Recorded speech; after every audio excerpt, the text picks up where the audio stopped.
What's the story, Morning Glory? What's the word, Hummingbird? Thank you so much for clicking on my channel and for joining me for this review of Love After Lockup Season 6, Episode 3, Fire and Gasoline. So, y'all, I apologize for not getting my Love After Lockup reviews posted on the day of the show. I have been seriously slacking with this particular show because Friday nights are my rest and relaxation nights after, a long, hard week with work and the kids and everything else. Friday nights are when I get to chill, but I need to get back on it. I've been slacking. I apologize. I'm going to try to do better. Plus, my memory is so much better right after the show airs. So, anyways, let's just try to make it do what it do with this one. So, let's start off with the throuple: Alexis, Julius, and Ashley. So, the episode starts off with Julius and Alexis going out for breakfast. As soon as he's released from prison, he goes out for breakfast with Alexis and his two brother-in-laws. And while he's having breakfast with them, at some point, he gets up and he makes a quick call to Ashley, his other girlfriend, who's expecting to see him that same day. So he calls her and he basically guarantees that he's going to be meeting up with her later on. That right now, I forgot what he said he was doing at the moment, like he was having breakfast with his family or something. I don't know, but he plans on seeing her later on that night. So she gets all excited and she tells us that Julius had told her that he was going to put some babies in her. Now, there is no way in hell I would ever admit on camera to the public that some man told me he was going to put some babies in me, because that is just very crass, very low level, very disgusting thing to say to a lady, a woman, unless, you consider yourself like, gutter trash. I would not admit that anybody would say that to me. And I think it's just really offensive that he would say that to her. I'm going to put some babies in you, because that does not scream, I want to have a family with you. I want to make beautiful children with you. I want to commit my life to you. It's not screaming that. It's screaming, I don't want to use protection. I want you to let me hit it raw. If you get pregnant, you get pregnant, and there's no guarantee that I'm going to stick around. That's what that's telling me. But to her, she interpreted it differently and she wants to brag about it. So she also tells us in her confessional, she says that she needs Julius to be the kind of boyfriend slash husband that she needs. There's no way that's going to happen. There's no way that's going to happen, because anybody can look at Julius and you know that Julius is for the streets. He is not about being anybody's boyfriend or husband. In fact, Julius tells us that he's keeping his options open. Even though he's got two girlfriends, he says, I've never met these women before, before my release. I never met them in person, and I'm keeping my damn options open. He's the only one in this throuple that has any kind of sense. He knows not to attach himself too quickly to anybody, and that there's still a lot of women out there for him to explore. If only the women thought the same thing. But both Alexis and Ashley truly do believe that they're in a committed relationship with this guy named Julius. So on the other end, we see Ashley. She's with her homegirl. She's getting ready because she bought all of this Walmart lingerie for Julius, and she's trying them on for her friends and stuff, which I thought was kind of strange. Like, why are you trying them on for your friends? All you need is a mirror to let. Anyways, so. And so at the same, okay, so while she's with her friends trying on this lingerie that she wants to show off to Julius, Julius is already at the apartment with Alexis, spending time with Alexis. And Alexis tells us that she's ready to have a baby if it's God's will. This is what Alexis, a certified nursing assistant, is telling us in her confessional, that if she gets pregnant, it's God's will. I'm sick and tired of women leaving their or pretending to leave their fertility up to God. It's got nothing to do with God if you end up getting pregnant by a bum who leaves you high and dry, who leaves you and your child high and dry. That has got nothing to do with God. You can take precautions. You're just basically saying that I don't want to practice safe sex with him. We can do it raw. If I get pregnant, I get pregnant. And you're just keeping your fingers crossed and hoping that if you get pregnant, he's going to magically turn into this wonderful father of the year, family man, potential husband, and want to be there to take care of you and his child. You're just hoping and praying that that's going to be the outcome if you end up having unprotected sex with this man. It's got nothing to do with God. Don't put God don't put your bad decisions on the Almighty. Please don't do that. God wants better for you. God wants you to find, if you're really intent on finding a man, God wants you to find a partner that is really there to love and cherish you and wants to build something with you, wants to build a life with you. And if you happen to have children, he wants to be there to take care of his children, to see his offspring grow up, to create this beautiful family with you. That's what God wants. And you're not going to get that from Julius. So don't sit up here on this camera talking about if it's God's will, it's God's will for me to get pregnant by Julius. Leave God out of your horrible, horrible decision making. So she is planning this, really romantic night with Julius, and they're going to take a shower together and whatnot. And before he hops into the shower with her, he steps out onto the back porch or the balcony or whatever, and he calls Ashley. And he tells Ashley that he is with his mom and his sisters and he will not be able to see her that night. And so Ashley is really upset. I think she even started crying. I don't remember. And she's still with her friends, and her friends are like, girl, something doesn't sound right. Something's kind of fishy. He's probably with another girl. And so she's putting two and two together. And she's like, yeah, you're right. He probably is with another girl, because this just doesn't make any sense for him to change his plans so quickly. So the friends tell her, well, why don't you get back at him, put on your lingerie and take some sexy pictures and send it to him. So she puts on her lingerie and she crawls on the bed, and her friends are snapping these pictures of her. The pictures were a whole chop. It was just, she looked ridiculous. And she sends these pictures to him, but we don't really see his reaction yet on getting these pictures. Hopefully, Alexis does not get to his phone before he does. But I was like, Ashley, no, this is not a good look, sweetheart. No, what you should have done when you figured it out that he's with another girl, block and delete his phone number and wash this man completely out of your life. That's what you should have done. If he's really into you, he'll find you. He'll some way, somehow he'll come find you. Block and delete and move on. But of course, that sounds too much like right. Moving on to Brooke and JK. So JK is out of prison after 6 years. So the day of his release, it is Brooke and his mom that meet him when he is released from prison. And the mom got the first hug because the mom told Brooke, when my son comes out of prison, I'm going to be the one to give him the hug first. And so that's what she did. Fine, beautiful, whatever. So when he comes out, he's not when he comes out, but I don't know where, I think, what's her name? Brooke. I think Brooke gave him this t-shirt. He had on a t-shirt that said, husband, daddy, protector, king. Mm-hmm. Protector of what? Your cell block? Protector of what? What are you like, y'all? These women be putting way too much on these men. No wonder the men crack and end up running the hell away from them. You're putting way too much on him. So they go out to eat, and the conversation goes towards babies again.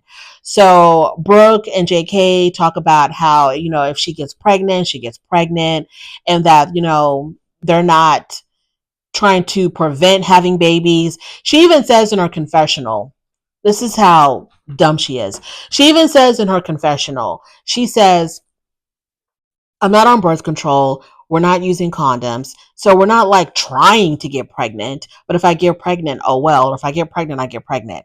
Girl, if you're not preventing pregnancy and you know that you are fertile and that you can have children because you already have two, if you know that you can get pregnant and you're not using protection, then sweetheart, you are trying to get pregnant. Just because you're not charting and checking your temperature and you downloaded a how to conceive app, just because you're not actively monitoring your cycles, it does not mean that you are not trying to get pregnant. Because if you're not preventing it, then you're trying to get pregnant.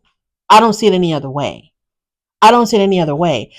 It just boggles my mind that y'all want to bring beautiful, innocent children in these unstable, topsy-turvy, soon-to-be toxic relationships.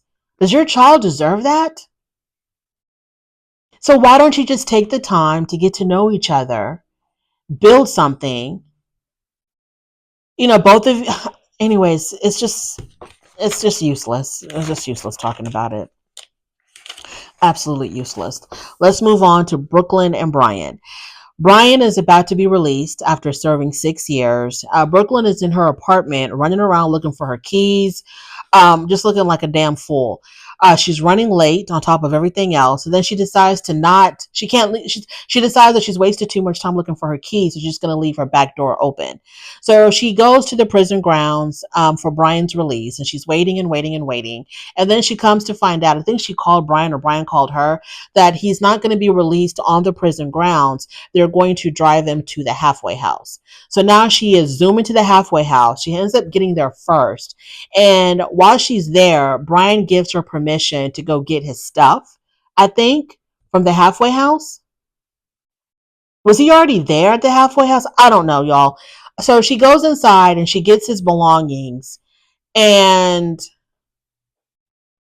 he must have already been there if his stuff was there. I don't know what was going on. She gets his belongings, and part of his belongings was this tablet. And he had like physical photos between the tablet, like inside the case of the tablet. He had physical photographs of another woman. And so now Brooklyn's upset because remember, Brooklyn is the one that swears to God that Brian is the man for her. They're meant to be. They are soulmates. And when her brother tried to tell her to move slowly, be careful, protect your heart, she got mad at her brother because, she didn't understand why her brother couldn't see that Brian was meant for her, meant to be with her and her only. And so now she sees that he's been keeping pictures of a whole nother woman in his tablet. And I'm like, well, that didn't take long for things to switch on her. But we don't know exactly what the story is behind that damn picture. Maybe it's his sister. Maybe it's a girlfriend from a long time ago. Who the hell knows? So we don't know yet because we have to listen to both sides of the story before we can pass judgment. So we don't know what the pictures are all about. But I'm pretty sure Brian is going to find a way to finesse his way out of this and to manipulate her into still staying with him. Moving on from there, let's talk about our newest couple, Will and Courtney. So Will is 33 years old. He's in IT. He is like, a tech nerd. And not only is he in IT, but he's also developing an app for furries. Now, furries are people who like to dress up like stuffed animals, and it's some type of a fetish. And so he's developing an app specifically for those types of people for them to be able to meet each other because I guess it's really hard to find other furries unless you go to a furry convention. So he's really much into the whole tech world. Courtney is 24 years old. She got 1 year in prison for car theft and fraud. They met through Instagram. He said that he had seen he was on some Instagram account and there was like a pictures of all of these female inmates. And he zeroed in on Courtney because she was the prettiest one and he DM'd her and the rest is history. Courtney says that Will is very caring and loving and that's why she has zoned in on him. Out of all the people that have hit her up while she was in prison, she kind of singled him out because he's like the most loving and caring. And I'm like, girl, how much money did he put on your books compared to everybody else that was hitting you up? Will says that he's only spent about $1,000 to $2,500 on Courtney. She's only been there about a year, so maybe so, but I feel like he's probably spent more than that. Will believes that what they have going on is real, that she's not scamming him, that she's not manipulating him or just using him. He believes that what they feel for each other is absolutely genuine. His last relationship was 8 years ago, so he decides to jump back into the relationship game with an inmate. So Courtney calls him and breaks the bad news to him that she will not be able to leave her state of Oregon to move to California with him because her request was denied. And it was denied because they're not married and they're not family. So Oregon is not allowing her to leave the state with him. With him. So to parole in California. So he says, well, then let's get married. What if we got married? And she's like, oh, yeah, okay, I guess.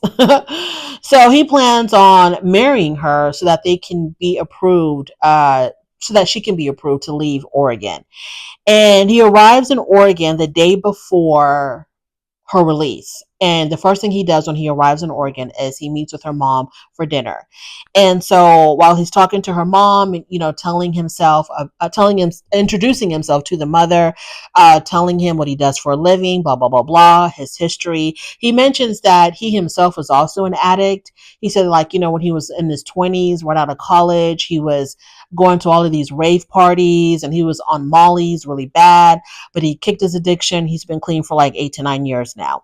Now, the mom knows that the intent or the plan is for Courtney to go back to California with Will. So Will says that in order for her to go back to California with him, they're going to have to get married. And then he pulls out the ring to show the mom.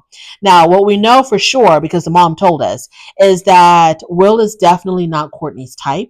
The mom tells us that Courtney is more into the bad boys. So she doesn't know how this is going to work out. So when he takes out the ring and tells the mom that, for us to be together, we're going to have to get married, we don't know what the mom's reaction is. We know it's not going to be good. We know that it's not going to be like supportive because her daughter is an addict. The mom, I think, even talked about her possibly relapsing. And I think that's what prompted Will to talk about his past addiction. So the mom is really worried about Courtney. The mom says she's going to need a lot of support. I don't know if he can handle that. And so we'll see how that goes. Moving on to Savannah and Bradley. So Savannah and Bradley finally had sex. Bradley, I guess, caved in because it seemed like he was having an issue with her body, with her physique, because she wasn't as small as she used to be when they used to be together. But then back then, she was, a serious addict. She's kicked her addiction, and she's gotten a whole lot healthier. So like he's having issues or whatever coming to terms with her new body. She's not that big, y'all. It's just that she's a little bit bigger than she used to be. So, but they finally had sex, and he said it was the best 30 seconds of his life. And for her, it was also wonderful, amazing, magical, as it always is on Love After Lockup. Later on that night, they meet up with his sister because he wants his sister and Savannah to get along. The sister and Savannah used to be BFFs. They had some kind of a falling out. So Bradley wants them to get back on track. He wants them to get their friendship back. So they go out to dinner, they talk it out, everything is fine. They're going to work it out. They'll be fine. The sister's gone through therapy, so everything's going to be fine.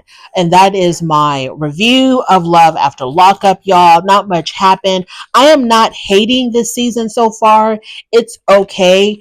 It's going to take a while for things to kind of rev up a little bit, which I hope they do. The throuple is keeping it interesting. And I think the gay couple is also keeping it interesting. And yeah, so I'm okay so far with how this season is going. I just need to try to get better with reviewing it on Friday nights. Thank you so much for joining me. If you like this content, subscribe to my channel. Don't forget to rate the video on your way out, and I will definitely talk to you later. Bye.